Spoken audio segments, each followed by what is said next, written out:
Yo, what's up, happy people? Isang mapagpalang araw, gabi po, tanghali sa ating lahat. Makagago, umiyak po ng binasted ni Yormis Comoreno at hindi sinagot. Opo, yan po ang mapapanood natin sa video ito. At kung bago naman po kayo sa aking YouTube channel, please follow, like, and share, and subscribe. And don't forget to don't skip ads po para makatulong po sa pag-grow ng ating YouTube channel. Kaya po mapapanood natin kung paano po ito umiyak nang hindi po pinagbigyan ni Yormis Comoreno at binasted pa itong makagago na to, ha? Binasted pa. Resulta na yan, makagago, sa panay live mo sa papakita ng iyong itits.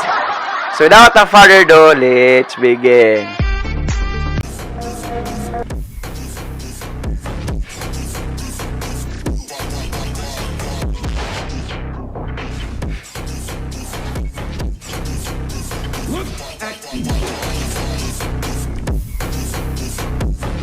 Pagpalain kayo ng buong may kapal.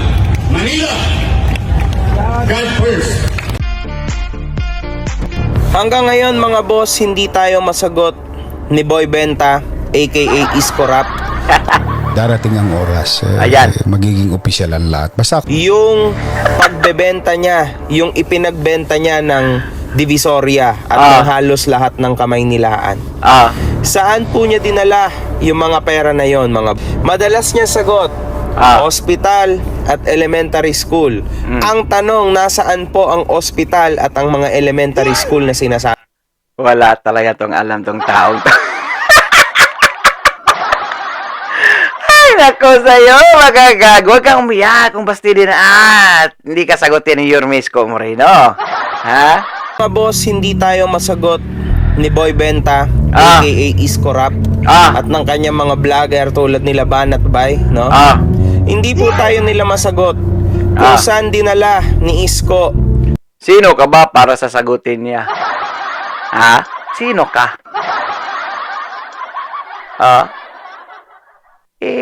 Wala kang credibility. Ha? Bayad ka, di ba? Bayaran ka.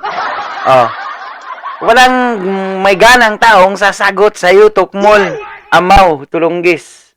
Yung pagbebenta niya, yung ipinagbenta niya ng Divisoria at ng halos lahat ng kamay nilaan. Lahat.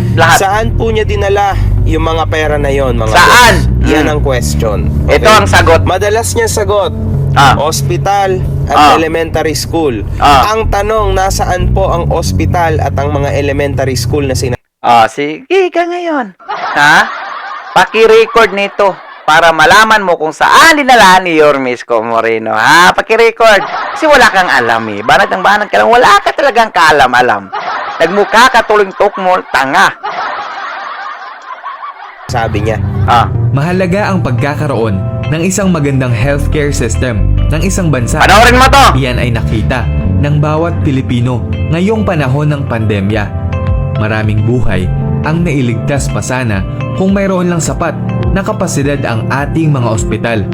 Ngayon ay samahan ninyo akong tuklasin ang 3 ospital na pinagawa ni Mayor Isko Moreno sa Maynila. Number 1, bagong ospital ng Maynila.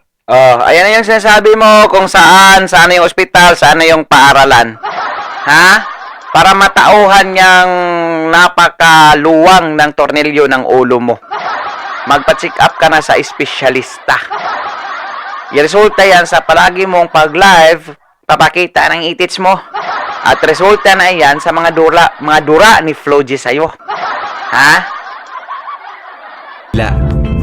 2.3 billion pesos ang inilaang pondo mula sa kita ng lungsod upang ipatayo ng 10-story na makabagong ospital na matatagpuan sa Malate, Manila. Ito ay fully air-conditioned na may 384 beds, 12 intensive care units o ICU at 20 private rooms. Mayroon din itong 3-story na parking area at helipad para sa emergency cases na kailangan ng airlift. Makabagong kagamitan at teknolohiya ang gagamitin dito. Mas magandang serbisyo at sapat na medical professionals at tatapat sa mga nangungunang private hospitals sa bansa. May kakayanan itong magsilbi sa mga maseselan na operasyon, kagaya ng operasyon sa puso. Sinimulan itong gawin noong June 2020 at sa ngayon ay 70% complete na. Inaasahang matatapos ito early 2022. Disclaimer, tapos na po yan mga ospital at saka paaralan na yan ha. Tapos na po yan, disclaimer. O, di ba sinabi niya? 2022 yung target. So, natapos na po yan at naipamahagi na po yan at yung mga manililinyo ay benepisyo na po sa mga ospital at paaralan na iyan. Number 2. Manila COVID-19 Field Hospital. 154 million pesos ang inilaang pondo ng lungsod upang ipagawa itong ospital na nakatuon para sa mga pasyenteng nahawa ng COVID-19. Itinayo ito sa loob lamang ng 52 days sa Burnham Green ng Rizal Park at binuksan noong June 25, 2021. Ginawa ito upang mabawasan ang bilang ng mga nasasawi, lalo na noong lumulobo ang dami ng kaso at walang bakante sa mga ospital. Ito ay fully air-conditioned na may kapasidad na 336 beds at libre pa ang pagkain ng mga pasyente rito. Tinatanggap dito kahit hindi taga Maynila at kapag naging severe ang sintomas ay mayroon ding libre na remdesivir sa Isa pa ay talagang malaki pong pakinabang yan sa mga OFW umuwi ng Pilipinas sa panahon ng pandemic na affected ng COVID-19 mga kois, no? lungsod. Binabayaran ito ng aabot sa 18,000 pesos kada turok sa mga pribadong ospital. Number 3. President Corazon C. Aquino General Hospital. 110 million pesos ang nakalaang pondo ng syudad para sa itinatayong ikapitong pampublikong ospital sa Maynila. Papalit ito sa President Corazon Aquino Health Center na ipinatayo ng yumaong Mayor Alfredo Lim noong 2010. Matatagpuan ito sa Baseco Compound sa distrito ng Port Area na isa sa matataong lugar at maraming mahihirap. Ang 3-story hospital na ito ay may lawak na 2,000 square meters at may kapasidad na 50 beds. Magkakaroon ito ng 24/7 fully operational emergency room, digital X-ray equipment at centralized oxygen supply line. Sinimulan itong gawin nito lamang October 2021 at inaasahang matatapos sa June 2022. Maituturing natin pangunahing pangangailangan ang mga libre at pampublikong ospital sa ating mga lungsod, lalo na't marami sa kababayan nating mahihirap ang walang nakahandang pera para sa pagpapagamot kapag nagkakasakit. Maraming tao ang nakapansin na tila bumabalik na ang ganda at sigla ng Maynila, ang kabisera ng Pilipinas na nooy tila tumatamlay na at napag-iiwanan. Nakita ng mga mamamayan na talagang malaki ang magagawa ng maayos na pamumuno sa isang bayan. Napatutunayan pa ito ng mga pagkilala sa lungsod ng mga institusyon at ahensya ng gobyerno. Ngayon ay samahan ninyo akong tuklasin ang awards na natanggap ng Maynila sa panahon ni Isko Moreno. 2021 Most Business Friendly Local Government Unit. Ang parangal na ito ay iginawad ng Philippine Chamber of Commerce and Industry o PCCI sa Maynila nitong November 2021. Ang PCCI ay isang non-government organization ng mga pribadong negosyo na nakikipagtulungan sa gobyerno pagdating sa mga usaping makatutulong sa ekonomiya ng bansa. Iginawad ng PCCI ang pagkilalang ito sa local government unit na matagumpay na nagpapanumbalik at nagpaparami ng mga negosyo sa kanilang lugar sa pamamagitan ng mga makabuluhan at makabagong programa at patakaran. Good Financial Housekeeping Award. Ang parangal na ito ay ibinigay ng Department of Interior and Local Government o DILG sa Maynila noong October 2020. Ito ang kauna-unahang pagkakataon na nakatanggap ng ganitong award ang lungsod dahil sa pagiging transparent at maayos na paggamit ng pondo. Champion City. Hinirang klaro ha, nabigyang award dahil sa transparent at maayos na pamamalakad sa pundo. Hindi mabigyan yan sa nasyonal kung hindi nila nakikita na ganun ang pamamahala ni Yormisco Moreno. O ngayon, ano masasabi mong loko-loko ka? Champion City ang lungsod ng Maynila sa 2021 Global Mayor's Challenge ng Bloomberg na nilahukan ng 631 na syudad mula sa iba't ibang bansa. Base ito sa pinapakitang tibay, makabago philanthropist at ambisyosong mga ideya ng lungsod sa pagharap sa mga hamon sa kabila ng pandemya.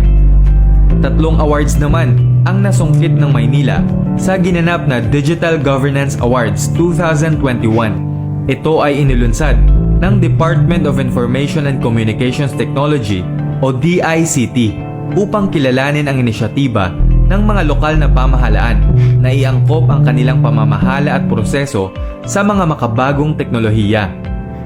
Best in Customer Empowerment Award, first place. Best in LGU Empowerment Award, Pakisulat, makagago! first place. Best in Business Empowerment Award, second place. Noong Digital Governance Awards 2020 naman, ay nag-uwi rin ng 2 parangal ang lungsod ng Maynila. Best in Customer Empowerment Award, second place. At Best in Government Internal Operations Award, second place. Overall Competitiveness Award for Highly Urbanized Cities 2020, first place. Ito ay iginawad ng Department of Trade and Industry o DTI. Kasama nito ang 4 pang parangal na natanggap ng lungsod sa kategorya ng Highly Urbanized Cities.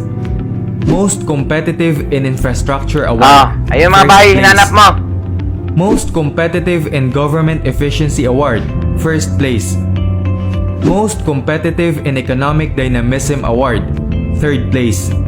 At Most Competitive in Resiliency Award, third place. Nakatanggap na rin ng mga parangal ang alkalde ng lungsod na si Isko Moreno Dumagoso kagaya ng mga sumusunod. Gusi Peace Prize for 2019. Ito ay ginawad sa kanya ng Gusi Peace Prize International noong November 2019 dahil sa kanyang tuloy-tuloy na pagsulong ng mga positibong pagbabago. Management Man of the Year mula sa Philippine Council of Management noong November 2019. Hero of the Year na iginawad ng Gawad Filipino Heroes Award noong December 2020. Man of the Year. Natanggap ito ni Yorme ng 2 magkasunod na taon ng 2019 at 2020 sa Asia Leaders Award. Ito ay pagkilala sa kanyang huwaran at epektibong paglilingkod sa publiko. Award of Excellence. Ang parangal na ito noong November 2021 ay mula sa Federation of Indian Chamber of Commerce Incorporated. Talaga namang nakakatuwang makita na may mga leader na nagdadala ng pagbabago sa bansa. Kung hindi ka pa kontento doon, mga gago, tingnan mo yan mga resibo ni Yormisco Moreno. Paki-screenshot na lang at basahin mo minu-minuto. Ha? Siguro kulang ka lang talaga sa inject. Pa-inject ka muna. Okay? Grabe mga boss. Grabe, di ba? Nasaan na yung pinangako niya na Divisoria? 'Di ba? Yung ipinlasta niya sa mukha ng mga Manileño sa umpisa ng kanyang termino, 'di ba? Bago siya nung tumatakbo pa siya, yun yung iniyayabang niya, yung plano niya sa Divisoria. May patridi ka pa, iskora pa, tas wala ka naman palang ginawa. Gusto ko magpaliwanag dito si Bogart, aka Banat Bay. Tingnan natin, anong ipapaliwanag mo? Sige Wag nga. na. Mga boss, No need na magpaliwanag ni Banat Bay kasi ando na pong ebidensya sa mga ginawa ni Yormisco Moreno. Ano pa bang hinahanap mo? Gunggong, amaw, talipandas, tulunggis. Ha?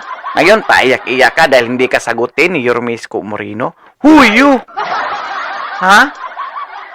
Bakit siya harap sa mga taong bayaran? Aminado ka, di ba? Aminado ka. So ngayon, ipakita mo nga yung resibo ng SV mo. May ganun bang resibo si Versusa mo? Pinagtanggol mo? Pinopromote mo? Pinagmalaki mo? Show me. Wala kang may pakita, di ba? Ang maipakita mo lang yung video na may nagsumbong kay Idol Rafi Tulfo. Si Dev Villanueva. Baka yun ang resibong papakita mo. Wow, ha? Kang umiyak. Ang naging motibo po daw ni Isko Moreno kung bakit niya Here she lang. May binanggit kang daw. Hindi ka sigurado. Chismoso nga, ma'am. Nagikichismis lang, palpak pa. Nga. Ha? Wala kang may banat ni Isko Moreno. Transparent. Naka-record ang lahat ng mga iyan. Ha? Siraan mo lang ibang politiko, wag lang si Isko Moreno. Mapapahamak talaga. Well, pahamak naman talaga yung pangalan mo kasi nga, bayaran eh. Ha? Wala kang credibility. benta ang Maynila ay dahil sa pandemic. Pandemic na kailangan daw ng tulong ng mga Manileño. Tama naman. Ano pong nangyari, mga boss? Wala, di ba? Walang nangyari. Nangyari. Okay, walang daw nangyari. Ilang araw lang namigay ng ayuda si SB Scamber Sosa. Araw-araw ba? Ilang taon ang pandemya? Halos mag 3 years. Sa buong 3 years na yan, pinapakain ni Isko Moreno ang buong Manileño. Ako na magpapaliwanag sa'yo kasi wala kang alam, di ba? Wala kang alam. Ako na magpapaliwanag sa'yo. Halos 3 taon, nagmudmod ng ayuda si Isko Moreno at wag ka door-to-door pa. Door-to-door pa yan. Hindi na kailangan pumunta sa Manila City Hall. Hindi na kailangan. Door-to-door. Tumulong siya sa mga tao. Tapos at the end of the day, kawaawa po ang Maynila. At actually, to tell you the truth, even si Hani Lacuna, Kawaawa daw ang Manila. Kawaawa ba yung sa panahon ni Isko Moreno? Napakaraming award. Yun ba yung kawaawa mo? Maghanap ka ng ibang syudad o city na naghakot award sa panahon ng pandemya. Wala, di ba nga? Only Isko Moreno lang. Kaya paano maniniwala yung taong bayan sa iyo? Halos alam ng buong taong bayan iyan. Tarantado ka talaga. Nahirap. Kasi 20 years to pay po ang 20 billion na inutang. Alam namin yun. Na nawawalang pera ng Maynila, mga boss. Dahil kay Nawawalang pira daw sa Maynila. What's your word? What's your word? Nawawalang pira. Ano yung nakikita namin ngayon? Kondo, paaralan, ospital, Manila Zoo. Fake ba yun? Resulta na yan sa kakapos ng itits mo. Resulta na yan sa mga dura sa Uniflow G. Kasi bida-bida ka, wala ka namang alam eh. Ayun, muntik kang napagtulungan doon sa events ng Flip Top. Isko Moreno. So now, ang tanong, ang mga pinamigay niya lang naman na relief goods back in the day. Diyos ko po, ekan lang, di hamak naman na mas malupit ang mga binibigay na relief good ni Sam Versosa. Wow! Mas di hamak daw na mga may bigay ni Sam Versosa. Ilang araw lang ba namigay si Sam Versosa nga? Bubo ka ba? Ubog ka ba? Tulunggis ka ba? Talipandas ka ba? Ilang araw lang. Surrender na agad. Tapos, from GME pa. Tapos tutukuin, sarili ba niyang pira? Hindi, nga. Sa panahon ni Isko Moreno, 3 taon yan, nagmudmod ng ayuda sa mga batang Maynila. Kaya nga, sumigaw sila, bumalik ka na, Isko Moreno. Totoo lang Pero kung titingnan nyo, tatansyahin nyo ng ayos. Malaki talagang kasinungalingan ng isang Isko Rap, ng isang boy benta. Kasi to tell you the truth, hindi po mananaig ang mga ganyang klase ng mentalidad lalo na sa Maynila. Hindi talaga mananaig yan. Kasi kitang-kita mo naman sa survey yung Sam Versosa mo. nasa 2% o 8% lang. So, paano mananaig yung masama? Samantalang si Yorme Isko Moreno, 86% ng survey. O, kitang-kita mo na. O, sa'yo mismo bumalik yung mga katanungan mo. O, di ba? Kung gaano kakalaking ubog. Labubu. Kasi sa Maynila, kailangan po ng isang tuwid. Uwe. At syempre, bago. Doon naman Uwe. tayo sa bago naman. Huwag tayo doon sa mga na-try na nating lahat, di ba? Isa pa. Hindi naman porke hindi taga Maynila ang sumusuporta kay Sam, hindi na po pwede. Di ba? Bakit hindi? Ang Maynila ay Pwede namang sumuporta, pero mag-do research ka muna. Susuporta ka, hindi mo alam kung anong nangyari o detalye ng lahat ng mga nakuha mong resources o information. Ha? Basta lang bayad, banat ng banat, wala ka namang sapat na ebidensya. Kumuha ka muna ng ebidensya na sapat na talagang totoo. Hindi yung puro lang chismis, he, she, her, she lang. Sinong maniniwala sa'yo? At sinong sasagot sa'yo? Kaya nga, hindi ka sinagot ni Yorme Isko Moreno dahil tulunggis ka. Talipandas, amaw, nasa sayo na ang lahat talaga. para sa lahat. Capital of the Philippines yan. Oo, kapital. Ano namin? Pinagsasabi ng mga vlogger niyang mga hilaw. Hilaw. Pagka ba hindi ka taga Maynila, wala kang karapatan magsalita? Then what? Ang Maynila ay para sa lahat. Ang may karapatan lang yung may alam. Pag wala kang alam, wala kang karapatan. Kasi misleading information lang ang mga yan. At fake news. At may kasong katumbas yan. Lahat capital yan. Ha? Kaya wala kayo ding karapatan. Magpaturo ka na. Hindi naman taga Maynila. Ha? Ha? Siyempre. It's all over the news. Wala naman ako iniimbento dito. It's all over the news, mga boss. Diba? Wala daw siyang iniimbento pero naghahanap sa mga pabahay, paaralan at ospital. So, wala daw siyang iniimbento. Ha? Pumunta ka sa City of Manila, kahit bata, grade 1, tanungin mo kung di ba air condition ng mga public school. Pumunta ka doon, ngayon na agad. Oh, wala kang pamasahe? Maglakad ka.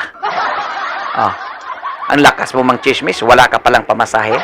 Tapos iyakin ka pala pag sinopla o hindi sinagot o binasted ni Yorme Isko Moreno. Wow! Mag-live ka na lang, itits. Kung pangit ang kapital, di wala na. Sunod-sunod Pangit ka rin! Kadugyutan sa bansa na to. Dapat lang ang Maynila ay para sa lahat. Dapat lang may boses ang lahat. Kasi sobrang halaga po ng posisyon ng mayor ng Maynila. Hindi basta-basta yan. You're so annoying. Napaka-annoying mo na talaga. Kailangan na kitang skip. Napaka-annoying ng annoying mo. Klarong-klaro na paninira lang, paninirang puri kay Yorme Isko Moreno, misleading information, ka-fake newsan ang hatid nito sa taong bayan. Palakpakan! Ang hari ng fake news, si Makagaga, alias Buy Itits, na parang uling naman. Kasing laki lang ng isang isdang dilis. Wow, ha, wow! Tapos sabihin mo na bakit wala kang karapatan? Definitely, wala kang karapatan kasi wala kang alam. Ha? Basta lang mabayaran ka, banat ka lang na hindi mo alam. Naghahanap ka sa mga building na pinatayo na, ayos ka. Ha? Taga San Pablo ka, di ba? Nga pala, hindi mo pala alam kasi probinsyano ka palang animal ka. Ha? Minsan-minsan kasi pumunta din sa syudad o sa city. Diyan ka lang kasi nagluluga. Bakit? Maraming galit sa'yo. Takot kang lumabas. Napakaraming taong galit sa'yo. Aminin. Napakarami mo ng kaso. Aminin. Kaya hindi na lumalabas yung daga sa kanyang luga. Takot. Kaya pala walang alam to sa pangyayari sa Pilipinas. Ang alam lang nito kung makasagap ng mga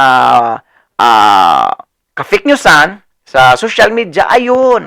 At kung ano yung info ng mga taong nagbabayad sa kanya, ayun.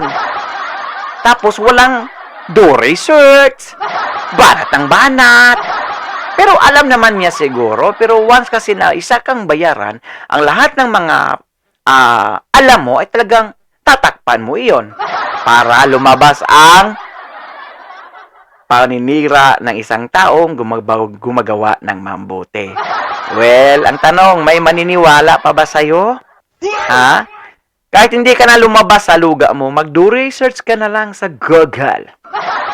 Google or sa social media, type mo na lang, ano ang mga nagawa ni Yorme Isko Moreno sa kanyang termino sa City of Maynila. Doon, mismong si Gagal makakasagot sa iyo. O si Rehe na lang. Si Rehe. Oh, gamitin mo yung iPhone mo. Tapos sabihin mo, si Rehe, anong nagawa ni Yorme Isko Moreno dyan sa City of Maynila? Malamang na malamang. Updated sa sagot yan. Maraming nagawa si Yorme Isko Moreno sa Maynila. Bubo ka ba? Mismong si Sire sabihin bubo ka. O, di ba? Kitang-kita mo yung mga taong mga talipanlas, tulunggis, mga kois, mga gayas na walang puwang sa mundong ito. Kaya po ito, takot lumabas sa kanyang lugar kasi maraming galit nito. Napakaraming taong galit. Mas lalo na ngayon, nadagdagan yung galit ng karamihan ng mga tao dahil dinamay naman si Yorme Isko Moreno. Okay? At dahil umabot po kayo sa dulo ng ating video, may karapatan po kayong mag-like, share, and subscribe! Don't forget to like and share at pakikomento ninyong opinion at reaction sa dulo ng ating video, sa comment section ng ating video. So for now, and again, Manila, God first, God bless all, peace, bye-bye!